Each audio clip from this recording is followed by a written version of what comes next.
Félix Tshisekedi en Ouganda. Je vais vous expliquer. La trahison de Museveni contre Kagame, la bombe que les Américains ont lancée contre Paul Kagame. Qu'est-ce que Félix Tshisekedi est parti faire en Ouganda? Pourquoi il est parti en Ouganda? Mais c'est connu, pourquoi vous allez poser cette question? On dirait même que c'est une question bête. Pourquoi? Parce que tout le monde sait que Félix Tshisekedi est parti en Ouganda pour l'intronisation, comment on appelle ça encore? L'intronisation de de Museveni. La prestation de serment de Museveni. N'est-ce pas? Mais c'est une question bête, vous ne pouvez pas me poser cette question bête. Mais il y a une question qu'on se pose. Est-ce que pour la prestation de serment, faut-il amener 33 ministres? Une délégation de 33 personnes pour la prestation de serment? Est-ce que pour la prestation de serment, faut-il qu'il y ait signature des accords? 6 protocoles ont été signés entre la RDC et l'Ouganda. Et l'Ouganda a dit, l'Ouganda a demandé, nous ne voulons plus de paroles vaines. Nous voulons que cela se passe dans moins de 3 mois. Et parmi ces mesures, il y a les mesures de sécurité.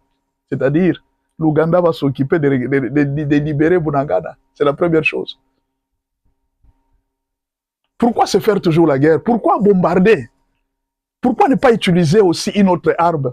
Les techniques de combat diplomatique. C'est ce que Kagame a tenté de faire. Il est parti voir la présidente de la Tanzanie.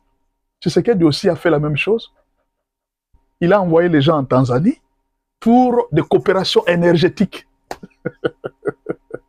Pendant que Museveni était là, Tshisekedi est parti en Ouganda pour coopérer 6 protocoles d'accord qui doivent se faire dans 3 mois. Ça doit commencer dans 3 mois. 6 protocoles d'accord. Et pendant ce temps, pendant que Félix, aujourd'hui nous sommes mardi le 12, c'est aujourd'hui qu'il y aura la cérémonie d'investiture de Museveni. Pendant que nous sommes là, à la cérémonie d'investiture, Thérèse Kayikwamba est au Kenya. Qu'est-ce qu'il est parti faire? Quand déjà vous voyez une ministre d'Affaires étrangères se déplacer, c'est-à-dire c'est pour mettre au clair les relations bilatérales entre la RDC et le Kenya. C'est pourquoi elle s'est déplacée. Quand vous voyez les ministres de l'Intérieur se déplacer, c'est pour la sécurité intérieure entre les deux pays. Les deux vont s'entendre.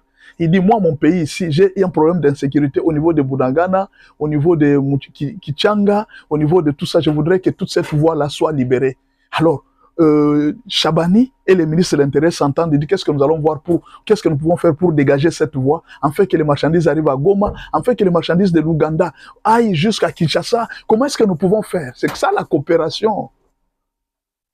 C'est une façon de casser Kagame. Alors, la question est de savoir, pourquoi Félix Tshisekedi s'est rendu alors que Félix Tshisekedi connaît que Museveni, c'est en quelque sorte un président qui est traître, un président qui travaille avec Kagame. Pourquoi il est parti?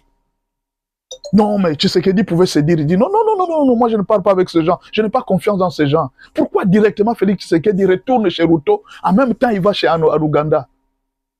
C'est un plan. Je vais vous dire pourquoi. En fait, moi je ne suis pas là, on fait des analyses, non? Vous savez, non? Parce que vous là, parfois vous vous fâchez, parce que toi tu étais là. Oh mon papa, c'est juste la tête. Hein? C'est juste la tête, non? C'est l'intelligence, on utilise juste l'intelligence pour réfléchir. Comme toi aussi tu peux réfléchir. Imaginez, tu vois ta fille venir à la maison à 22h. D'après toi, elle était où? Elle était à l'école? Elle était dans les embouteillages? Elle était avec un garçon? Elle était avec qui? Non, dis-moi, tu ne veux pas réfléchir. Donc si tu réfléchis là, tu as mal agi. La tête, tu dois réfléchir quand même, non? C'est ça là, l'intelligence. Écoutez, curieusement, on voit un émissaire de Donald Trump chargé des affaires de l'Afrique. Il est venu représenter Donald Trump et il était en contact avec Museveni. Ils ont parlé. Et vous savez qu'après l'investiture, le président Félix Tshisekedi va faire quelques jours encore en Ouganda. Il va rester là-bas. C'est-à-dire, il y aura une séance de travail entre les États-Unis, la RDC et Museveni. Autrement dit, c'est comme si les pions que les Américains utilisaient est trop dur. Il est dur à cuire. Les Américains ne peuvent pas créer une grande tension parce que si les Américains ils entrent officiellement en guerre contre le Rwanda, on va donner au Rwanda une très grande valeur, comme si le Rwanda avait combattu les Américains. Non. La meilleure façon, c'est de faire une politique, d'abord, une politique de sanctions. Et là, c'est une autre forme de sanctions que les Américains viennent d'utiliser. Qu'est-ce qu'ils se sont dit? Au lieu de travailler avec ces messieurs qui ne comprennent rien, parce qu'on lui a proposé, on a proposé à Kagame, comment vous ne pouvez pas nous entendre pour créer les richesses ensemble? Kagame a refusé. Moi, je ne ferai jamais de richesses avec la RDC. Moi, avec la RDC, ce sont mes esclaves. Les Congolais sont mes esclaves, ils me doivent le coltan gratuitement. Moi, je ne ferai jamais de coopération avec ces gens-là. Kagame a refusé. Il a dit, je veux la guerre. Soit Tshisekedi se plie à mes conditions. Les Américains se sont dit, OK, comme il ne veut pas, on ne va pas les forcer. Travaillons avec l'Ouganda. Alors, les Américains se sont tournés vers l'Ouganda. L'Ouganda n'avait pas signé avec Félix aux États-Unis. Maintenant, là, c'est une autre signature que Félix va faire avec l'Ouganda. Il va faire avec l'Ouganda la même signature pour créer les richesses dans les pays des Grands Lacs. Alors, créons ensemble des richesses. Parce qu'on sait que si la donne se retourne vers l'Ouganda, c'est là qu'était l'espoir de Museveni. Ah, vous allez me dire, il dit, mais pasteur, mais est-ce que tu ne vois pas que Museveni, il a double face? C'est ce que vous ne comprenez pas. Museveni, c'est un vieux loup. Ce sont des gens qui travaillent en fonction de leurs intérêts. Depuis qu'ils ont commencé à supporter cette guerre, ils ont perdu beaucoup. Ils ont perdu beaucoup de soldats, ils ont perdu beaucoup de choses. Leurs marchandises qui venaient, qui étaient achetées à Goma, ces marchandises ne passent pas facilement parce qu'ils ont peur de la guerre. Maintenant, qu'est-ce qu'ils vont faire? Et Goma, là, il n'y a plus d'argent. Félix a bloqué la banque. Les gens de Goma n'ont pas d'argent. Ils vont acheter quoi? Qu'est-ce qu'ils vont acheter? Ils ne sortent pas facilement comme ils sortaient avant. Ils ne voyagent pas facilement comme ils voyageaient avant. Maintenant, dites-moi, qu'est-ce que Félix va faire? Aujourd'hui, si tu commences à faire une petite activité à Goma, là, les M23 viennent là, ils vont te faire payer les taxes. Alors les gens commencent à se retenir, ils n'achètent plus rien. Mais c'est Museveni qui perd maintenant. La marchandise qui quitte là-bas, ça ne vient plus. Les véhicules où on payait la douane, ça n'entre plus. Les trafics comme c'était avant, ça n'entre plus. Maintenant, ça devient un problème pour Museveni. Maintenant, lui aussi est en train de regarder les intérêts.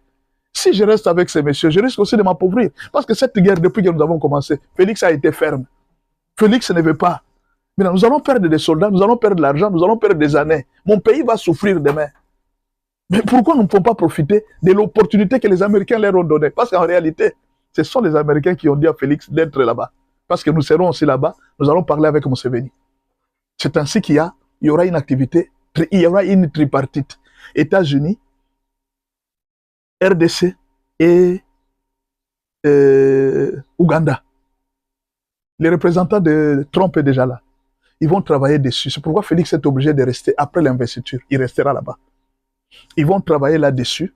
Le même projet qu'on a eu avec Kagame, c'est le même projet qu'on va faire avec Museveni.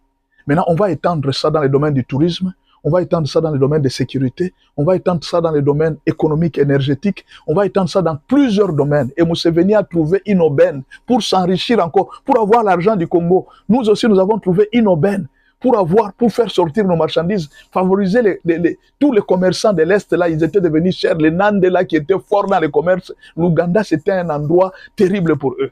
Maintenant, dites-moi, Museveni va laisser une telle occasion pour les amitiés avec Kagame? C'est une question qu'on se pose. Dans les intérêts économiques du pays, dans le monde, les amitiés n'existent pas, ce sont les intérêts. Si Museveni ne voit plus l'intérêt avec Kagame, il voit l'intérêt avec le Congo. Dites-moi qu'est-ce qu'il va faire. Et c'est ce que Félix est en train de faire. La dame de Tanzanie, si elle ose, oh non, moi je vais fermer et je vais travailler avec Kagame, il n'y a pas de problème. Nous, notre avantage, c'est quoi?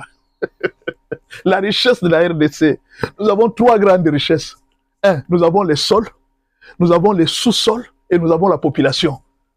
C'est tout ce que toutes les nations sont en train d'envier. Leurs marchandises, ils ne vendent ça bien qu'au Congo. Les Rwandais ne peuvent vivre sans le Congo. La Tanzanie n'espère que le Congo pour déverser la marchandise parce que c'est un grand marché. C'est un grand marché, la RDC. Un grand marché. Maintenant, tous ces pays sont en train de chercher une occasion. Même le plan qu'ils sont en train de faire. Oh non, nous allons faire les carburants. C'est pour déverser ça en RDC. Maintenant, Kagame est distrait par son orgueil d'être champion. Et Félix se tourne vers Museveni, ce sont les Américains qui le lui ont dit. Il dit, va avec Museveni, nous serons là, nous allons travailler, vous allez signer les protocoles d'accord. Ils vont donner des ordres à Museveni. ils vont donner une certaine force à Museveni de dégager tout ce lieu de l'Est là. Kagame sera abandonné.